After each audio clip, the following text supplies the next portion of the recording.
I told him that I never liked to sleep two to a bed, that if I should ever do so, it would depend upon who this harpooner might be, and that if he, the landlord, really had no other place for me, and the harpooner was not decidedly objectionable, why, rather than wander about a strange town on so bitter a night, I should put up with the half of any decent man's blanket. I thought so. All right, take a seat. Supper? You want supper? Supper will be ready directly. I sat down on an old wooden settle, and carved all over the bench like on a battery. At one end of a ruminating tar was still further adorning it with his jackknife. He was trying his hand at a ship under full sail, but he didn't make such much headway, I thought. At last, some 4 or 5 of us were summoned to our meal in an adjoining room. It was cold as Iceland, no fire at all. The landlord said he couldn't afford it. Nothing but 2 dismal tallow candles, each in a winding sheet. We were fain to button up our monkey jackets, and to hold to our lips cups of scalding tea with our half-frozen fingers. But the fare was of the most substantial kind. Not only meat and potatoes, but dumplings! Good heavens! Dumplings for supper! One young fellow in a green box coat addressed himself to these dumplings in a most direful manner. "My boys," said the landlord, "you'll have the nightmare to a dead certainty." "Landlord," I whispered, "that ain't the harpooner, is it?"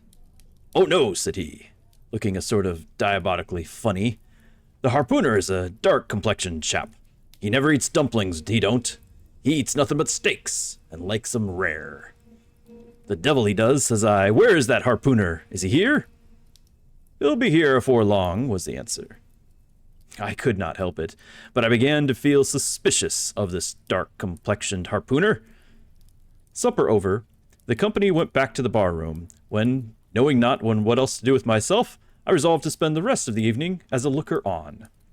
Presently, a rioting noise was heard without. Starting up, the landlord cried, "That's the Grampus's crew.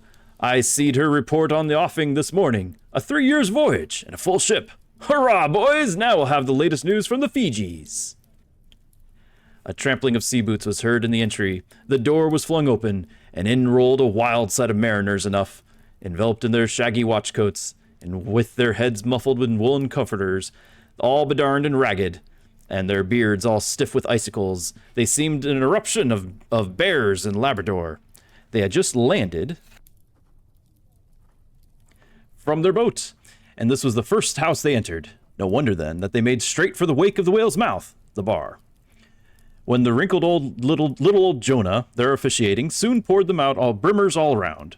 One complained of a bad cold in his head, upon which Jonah mixed him a pitched-like potion of gin and molasses, which he swore was a sovereign cure for all colds and catarrhs whatsoever, never mind of how long standing, or whether they caught off the coast of Labrador or on the weather side of an ice island.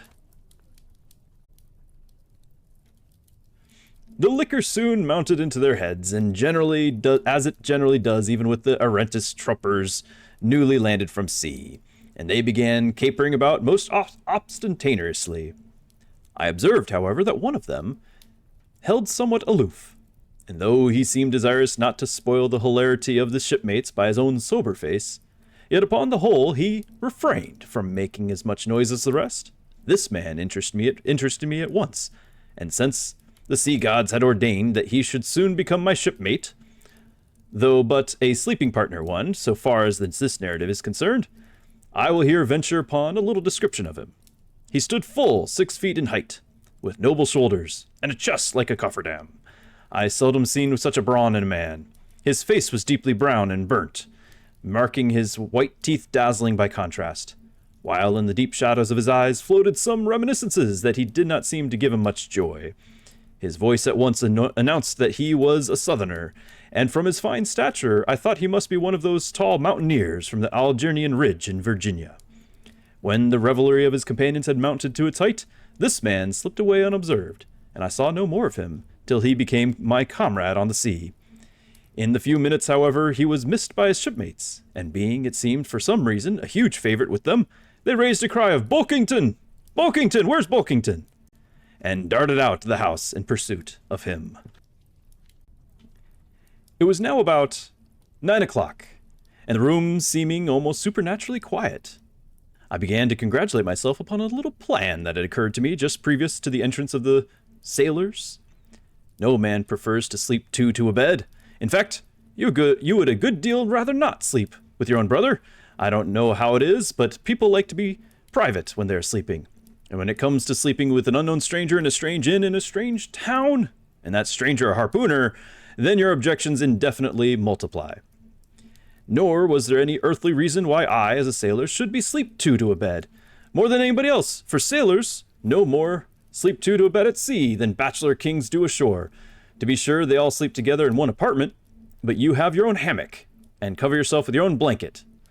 The more I pondered over this harpooner, the more I abominated the thought of sleeping there. It was fair to presume that, being a harpooner, his linen or woolen, or as the case might be, would not be of the tidiest, certainly none of the finest, and I began to twitch all over. Besides, it was getting late, and my decent harpooner ought to be home and going bedwards. Suppose now he should tumble in upon me at midnight. How could I tell from what vile hole he had been coming? Landlord! I've changed my mind about that harpooner. I shan't sleep there. I'll try the bench here. Just as you please. I'm sorry I can't spare you a tablecloth for a mattress. And it's a plaguey rough board here, filling of the knots and notches. But wait a bit, Scrimshander. I've got a carpenter's plane there in the bar. Wait, I say, and I'll make you snug enough. So saying, he procured the plane, with his old silk handkerchief first dusting the bench, vigorously set to planing away at my bed, and the while grinning like an ape. The shavings flew right and left, till at last the plane iron came bump against the indestructible knot. The landlord was near spraining his wrist, and I told him for heaven's sake to quit. The bed was soft enough to suit me, and I did not know how all the planing in the world could make either down of a cider down of a pine plank. So, gathering up the shavings with another grin and throwing them into the great stove in the middle of the room, he went about his business and left me in a brown study. I now took the measure of the bench and found that it was a foot too short, but that could be mended with a chair. But it was a foot too narrow, and the other bench in the room was about 4 inches higher than the planed one, so there was no yoking them. Then I placed the first bench lengthwise along the only clear space against the wall, leaving the little interval between for my back to settle down in. But I soon found that there came such a draught of cold air over me from under the sill of the window that this plan would never do at all, especially as another current from the rickety door met the one from the window, and both together formed a series of small whirlwinds in the immediate vicinity of the spot where I had thought to spend the night. The devil fetch that harpooner, thought I. But stop. Couldn't I steal a march on him? Bolt his door inside and jump into his bed, not to be wakened by the most violent of knockings? It seemed no bad idea. But, upon second thoughts, I dismissed it. For who could tell but what the next morning, so soon as I popped out of the room, that harpooner might be standing in the entry, all ready to knock me down. Still, looking round me again and seeing no possible chance of spending a sufferable night, unless in some other person's room, I began to think that after all I might be cherishing unwarrantable prejudices against this unknown harpooner. Thinks I, I'll wait a while. He must be dropping in before long. I'll have a good look at him then, and perhaps we may be jolly good friends after all. There's no telling. But though the other boarders kept coming in one by ones and twos and threes, and going to bed, yet no sign of my harpooner. Landlord, says I, what sort of chap is he? Does he always keep such late hours? It was now hard upon 12 o'clock. The landlord chuckled again, with his lean chuckle, and seemed to be mighty tickled at something beyond my comprehension. No, he answered, generally he's an early bird, early to bed and early to rise. Yes, he's the bird that catches the worm. But tonight he was out a-peddling, you see, and I don't see what on earth keeps him so late. Unless, maybe, he can't sell his head. Can't sell his head? What sort of a bamboozling story is this you are telling me? Getting into a towering rage? Do you pretend to say, landlord, that this harpooner is actually engaged this blessed Saturday night, or rather Sunday morning, in peddling his head around the town? That's precisely it, said the landlord, and I told him he couldn't sell it here. The market's overstocked. With what? Shouted I. With heads, to be sure. Ain't too many heads in the world? I tell you what it is, landlord, said I, quite calmly. You better stop spinning that yarn to me. I'm not green. Maybe not, taking out a stick and whittling a toothpick. But I rather guess you'll be done brown tomorrow, ere that harpooner hears you a slandering his head. I'll break it for him, said I, now flying into a passion again at this unaccountable farrago of the landlord's. It's broke already, said he. Broke, said I. Broke? Do you mean? Sartain, and that's the very reason he can't sell it, I guess. Landlord, said I, going up to him as cool as Mount Hecla in a snowstorm. Landlord, stop whittling. You and I must understand one another. And that, too, without delay. I came to your house and want a bed, and you tell me that you can only give me half of one, and that the other half belongs to a certain harpooner. And about this harpooner, whom I have not yet seen, you persist in telling me the most mystifying and exasperating stories, tending to beget in me an uncomfortable feeling towards the man whom you deign to be my bedfellow. I now demand of you to speak out and tell me who and what this harpooner is, and whether I shall be in all respects safe to spend the night with him. And in the first place, you will be so good as to unsay that story about selling his head, which, if true, I take to be good evidence that this harpooner is stark mad, and I've no idea sleeping with a madman. And you, sir, landlord, you, sir, by trying to induce me to do so knowingly, would thereby render yourself liable to a criminal prosecution.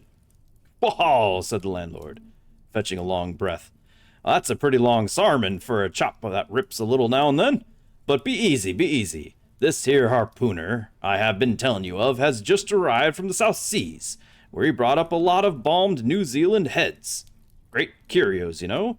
And he sold all of them but one, and that one he's trying to sell tonight, 'cause tomorrow's Sunday, and it would not do to be selling human heads about the streets with folks going to churches. He wants to, last Sunday, but I stopped him just as he was going out the door with 4 heads strung on a string, for all the earth like a string of onions. This account cleared up the otherwise unaccountable mystery, and showed that the landlord, after all, had had no idea of fooling me.